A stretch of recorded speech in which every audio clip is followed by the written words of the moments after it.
With the title Roman emperor, you might think life would have been easy for Marcus Aurelius, but it wasn't.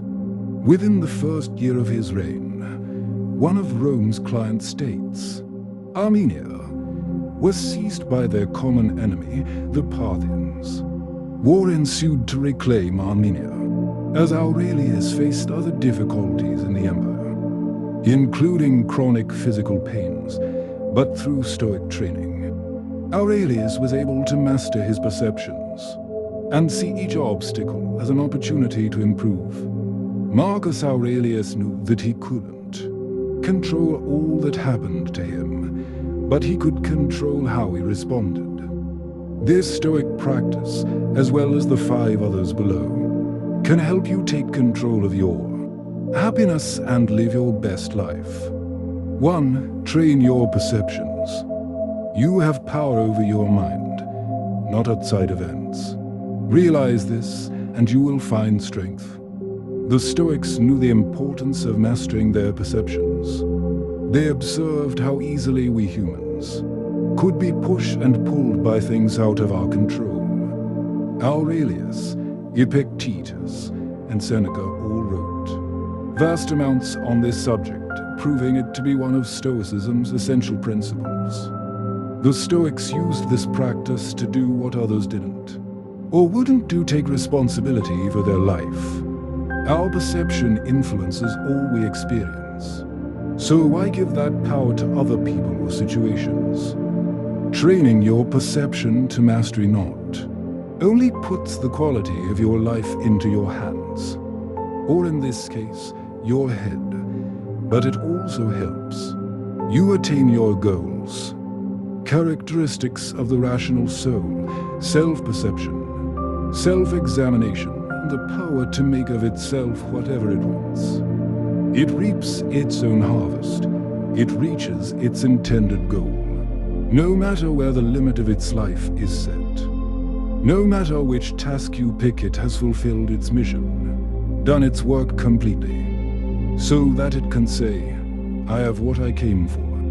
The Stoics have a word for this, hypolapsus, which means taking up of perceptions, thoughts, and judgments by our minds. Practice the following lessons from Aurelius to train and take up your perceptions. 2. Turn the other cheek. God did not intend my happiness to rest with someone else. As an emperor, Marcus Aurelius was both criticized and praised, but he learned to not be affected by either. He observed human nature and often wrote about it in his reflections of life. When you wake up in the morning, tell yourself, the people I deal with today will be meddling, ungrateful, arrogant, dishonest, jealous, and unfriendly. The world may have changed in almost 2,000 years since Aurelius's time, but human behavior hasn't. Every day, there are people and things that can annoy and distract us, but we have it in our power to not let that happen. It all depends on our response. Don't take responsibility for other people's behavior. Take responsibility for your own. If someone despises me, that's their problem. Mine not to do or say anything despicable. If someone hates me, that's their problem. Mine to be patient and cheerful with everyone, including them, ready to show them their mistake, not spitefully, or to show off my own self-control, but in an honest, upright way.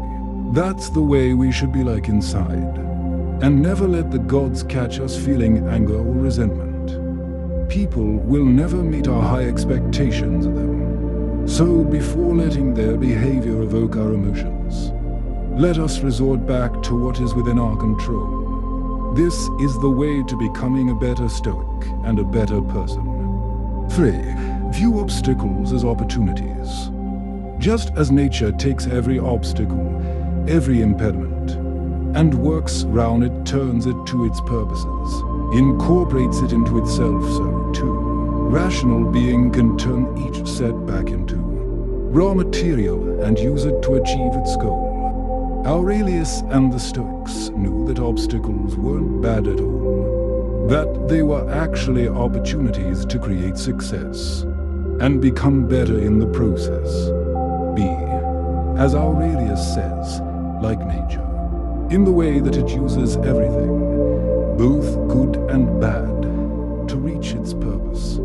Every day, we encounter situations that can be interpreted as either a hindrance or a way to practice virtue. Continue reminding yourself that you are the narrator of your story, that how you interpret what you're facing is up to you. Take time to make the choice that strengthens your character and adds to your self-control. These are the choices that will help you see the opportunity in every obstacle you face. For love your fate. To love only what happens, what was destined. No greater harmony. The Stoics believed that a universal guiding force was pulling them, and all of us, toward what is destined. They compared this notion to a dog being pulled by a cart. We can either dig our hind legs in and resist the pull, struggling toward where destiny is leading us, or we can accept the pull, enjoying the journey of our destiny. My formula for greatness in a human being is M40, that one wants nothing to be different, not forward, not backward, not in all eternity, not merely bear what is necessary, still, less conceal it, but love it. The Stoics chose to embrace and enjoy the path they had been given. They believed we could either love our destiny and go with it, or resist it and struggle. There are things in all our lives we wish would be different at one point or another. We want to be more like other people. We want to fit in. But we were uniquely created for our own path. Find the good in your situation, and if you haven't found it yet, keep looking. It's there. 5. Compare your life to eternity. Remember, matter how tiny you share of it, time how brief and fleeting your allotment of it, fate how small a role you play in it. Aurelius was constantly pondering their fleetingness of life. This is reflected in the countless times he mentions it in his personal journals, now known as meditations. He reminded himself of all the people who have come and gone, the range of pursuits they all had, and that they are now just smoke and dust. The phrase for this reminder of death is memento mori, which translated from Latin means remember that you will die. We can use this reminder as Aurelius did, to inspire us to live our best life, to let go of trivial worries, to live a life of virtue, to understand and empathize, to love our fate. Taking an eternal perspective can help us see the opportunity in our obstacles. In times of joy, we can use memento mori to appreciate the greatness of this moment, here, right now. Comparing our lives to eternity is humbling. It shows us how small a part we play in this universe.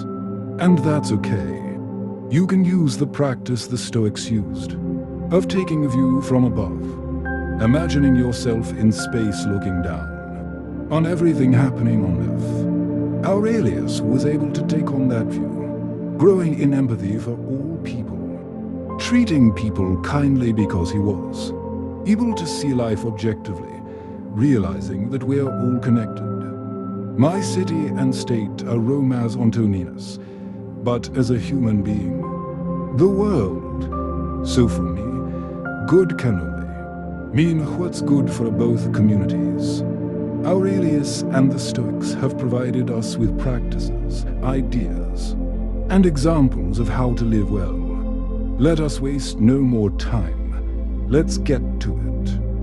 Marcus Aurelius, an ancient Roman emperor, shared timeless life lessons in his writings, emphasizing Stoicism and mindfulness.